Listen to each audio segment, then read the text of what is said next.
திமுகவில் மட்டும் குடும்ப அரசியல் அல்ல, இன்று இவருடைய அரசியலும் மகன், மைத்துனர், மாப்பிள்ளை போன்றவர் தலையீடுகள் இருக்கிறது என்பது நாடெஞ்ச உண்மை.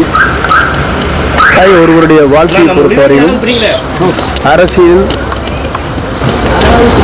பொறுத்தவரையிலும் பல்வேறு கருத்துக்கள் பரிமாணங்களும் கூட இந்த இயக்கத்திற்காக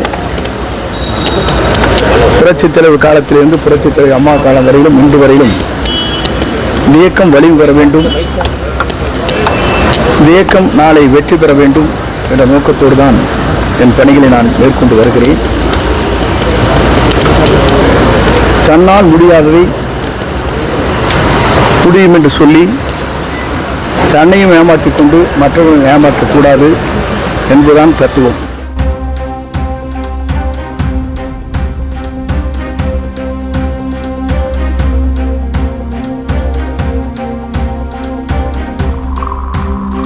திமுகவில் மட்டும் குடும்ப அரசியல் அல்ல, இன்று இவருடைய அரசியலும் மகன், மைத்துனர், மாப்பிள்ளை போன்றவர் தலையீடுகள் இருக்கிறது என்பது நாடெஞ்ச உண்மை. ஒருவருடைய வாழ்க்கையை பொறுத்தவரையிலும், அரசியல் பொறுத்தவரையிலும் பல்வேறு கருத்துக்கள் பரிமாணங்களும் கூட இந்த இயக்கத்திற்காக புரட்சித் தலைவர் காலத்திலிருந்து புரட்சித் தலைவர் அம்மா காலம் வரையிலும் இன்று வரையிலும் இந்த இயக்கம் வலிவு பெற வேண்டும்,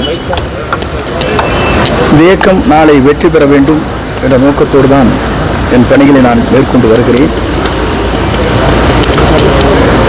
தன்னால் முடியாததை முடியும் என்று சொல்லி தன்னையும் ஏமாற்றிக் கொண்டு மற்றவர்களும் ஏமாற்றக்கூடாது என்பதுதான் தத்துவம்.